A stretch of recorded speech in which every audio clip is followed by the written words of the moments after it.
EVO.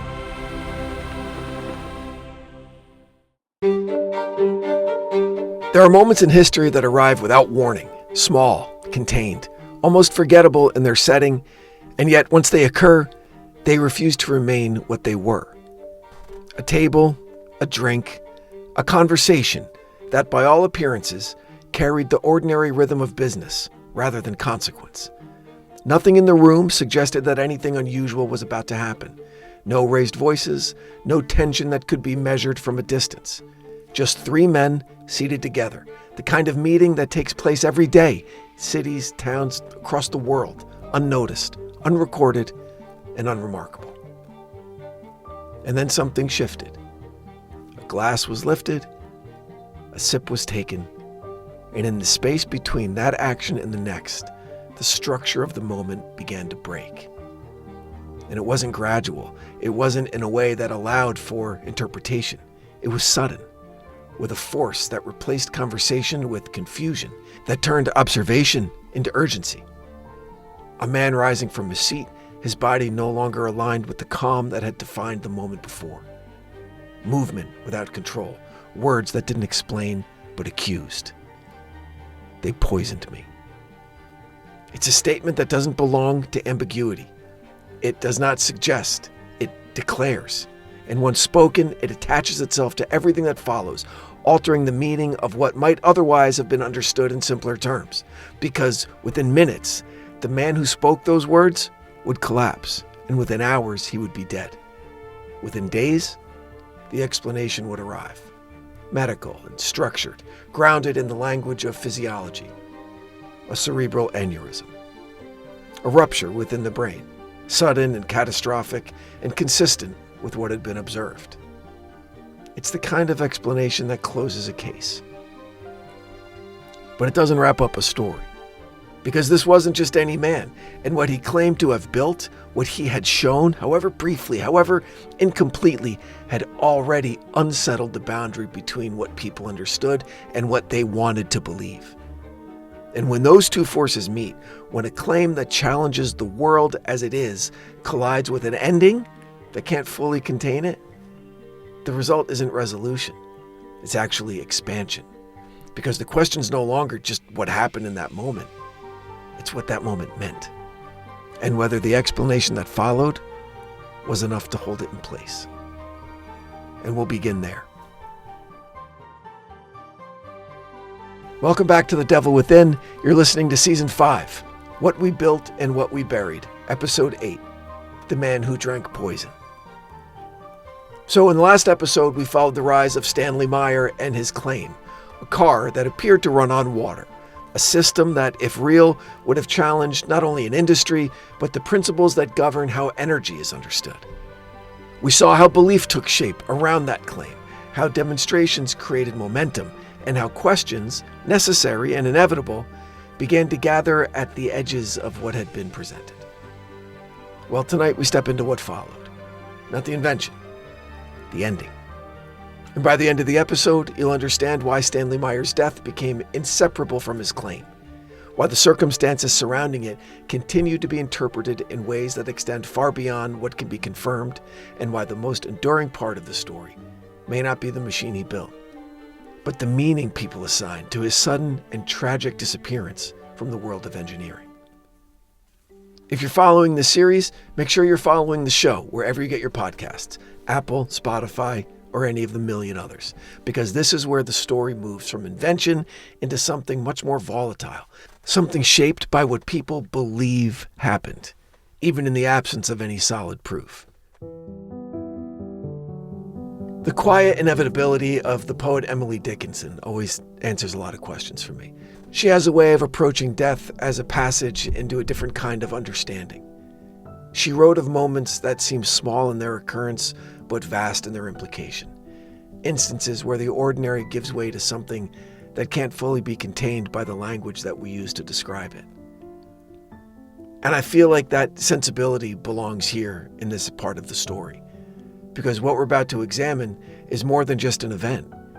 It's the space that forms around that event. Chapter 4 begins now. The narrative that forms.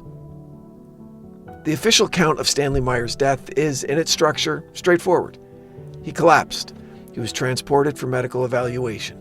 The cause, as determined by those responsible for making such determinations, was a cerebral aneurysm, a rupture within the brain, sudden and catastrophic, not uncommon in its mechanism, though always singular in its occurrence. It's the kind of explanation that closes a file, that assigns a cause, that allows a system built on evidence to move forward without lingering uncertainty.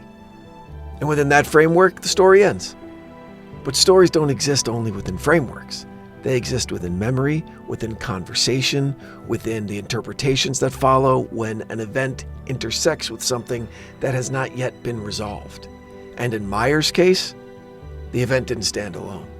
It arrived attached to a claim that had already unsettled expectations, that had already invited belief in something beyond what could be easily confirmed. And it's this connection that alters the trajectory of what follows. Because, come on, when a death occurs in proximity to an unresolved idea, particularly one that challenges existing systems, it doesn't remain isolated. It becomes part of a narrative that surrounds that idea, influencing how it's understood, how it's remembered, how it's retold. The phrase attributed to Meyer, "they poisoned me," is central to this shift. Whether spoken exactly as remembered, whether shaped in its retelling by the need to capture the moment with clarity, it functions as a point of departure. It introduces an alternative explanation, not supported by the official findings, but sustained by the context in which it appears. Because the claim that preceded it, a water-powered car, had already created a framework in which resistance, suppression, and opposition felt really plausible.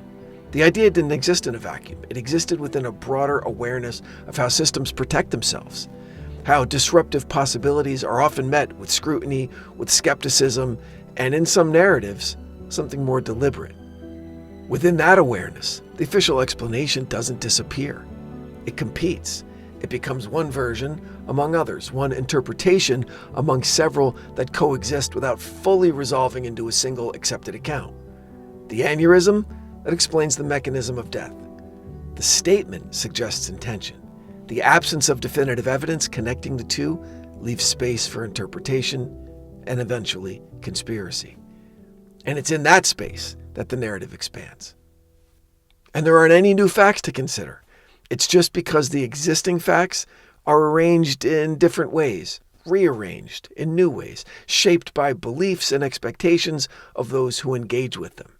And for some, the medical explanation is sufficient, grounded in established understanding consistent with known conditions. But for others, it's staggeringly incomplete. Not because it's incorrect but because they don't trust the doctors, they don't trust the medical system, but because it doesn't address the larger question that has already taken hold. Whether the idea that Meyer represented could have encountered forces beyond the visible, beyond the documented, beyond what can be confirmed through conventional means. And this is how a story evolves, through the multiplication of meaning. And once the multiplication begins, it becomes increasingly difficult to return to a single, stable interpretation. Because the story is no longer defined only by what happened. It's defined by what it is believed to represent. And as we discussed, belief, once it's engaged and really gains momentum, it doesn't require resolution. Just a question that remains open. Chapter 5. The event itself. What happened in that restaurant didn't unfold as a spectacle. There were no raised voices that carried across the room, no sudden disturbance that drew immediate attention from those seated nearby. By most accounts, it began as an ordinary meeting.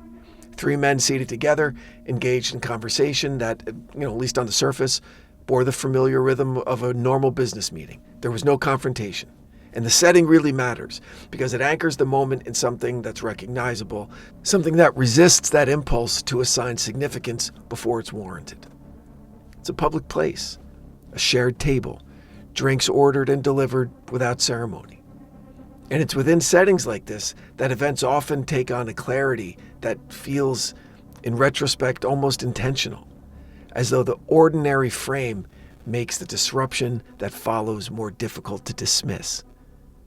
Stanley Meyer had been in similar situations before: meetings with investors, discussions about his work, explanations offered in varying degrees of detail depending on the audience and the context.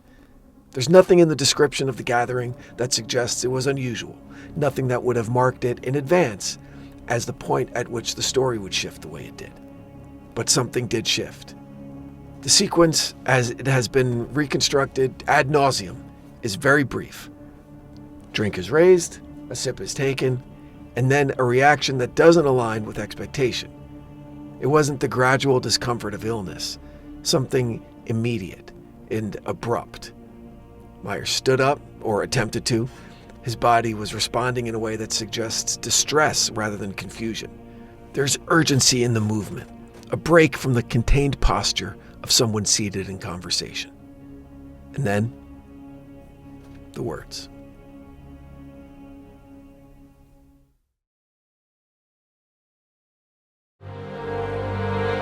Chapter 6. What remains after the story. There's a point at which a story ceases to be about the event that gave rise to it and becomes something else entirely. A structure of meaning built around fragments that no longer align in a single direction. In the case of Stanley Meyer, there was the moment of his death, there was the medical conclusion that followed, but there's also the persistence of the question that remains when those conclusions fail to settle the matter completely.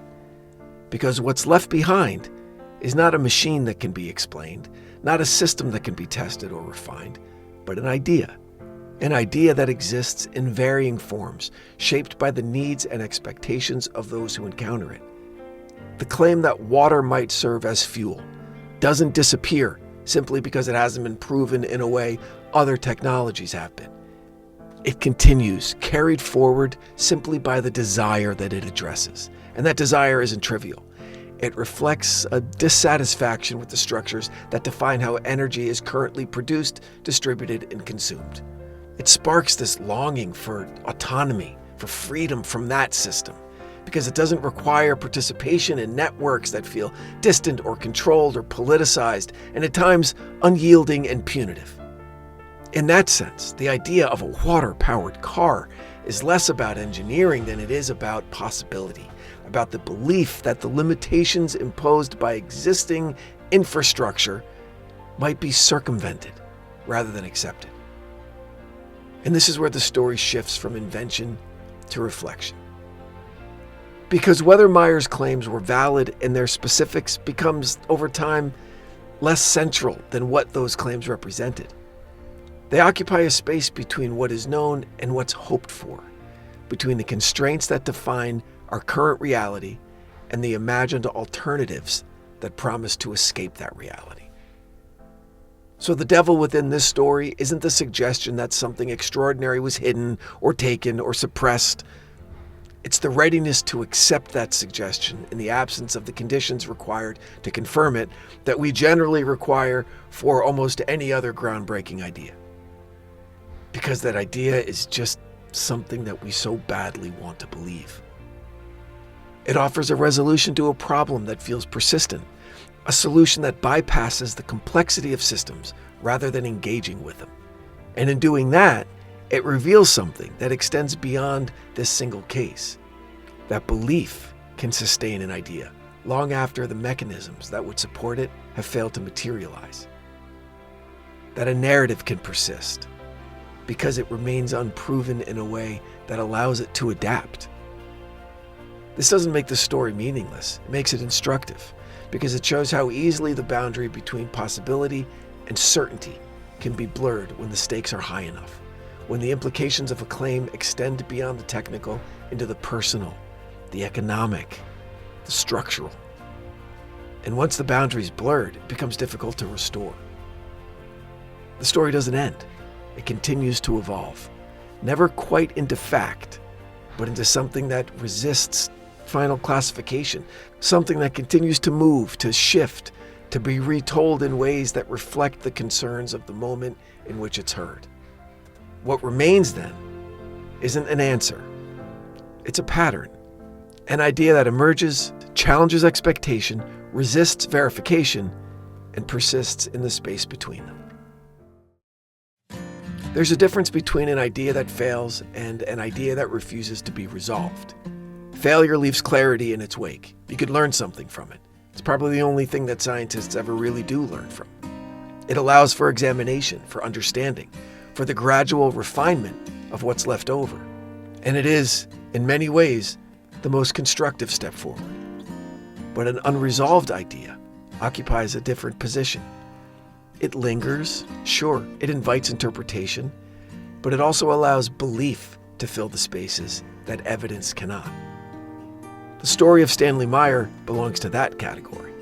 It doesn't offer the closure that comes from confirmation or disproof.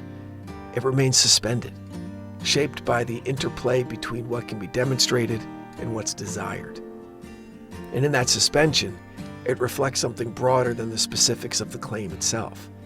It reflects the human tendency to search for solutions that align with our hopes, even when those solutions exist beyond the boundaries of what can be easily established. This tendency isn't necessarily a flaw.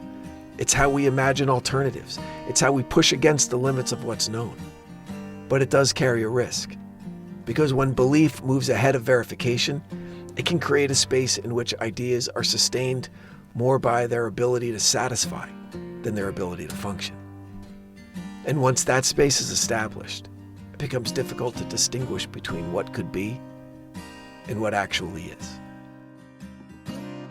On the next episode of Season 5, we step into a different kind of story. And it's not one where inventions or ideas may have worked or maybe were suppressed, but it's about ideas that worked all too well. We follow the legacy of Thomas Midgley Jr., a man whose inventions reshaped the modern world in ways that were celebrated in their time, only to reveal consequences that would unfold across decades. Consequences that could not be easily reversed once they were set in motion. And we move into the creation of Agent Orange, a compound designed with precision, deployed with intention, and remembered for the lasting impact it carried. Because this time, the question isn't whether something could exist, but whether it ever should have.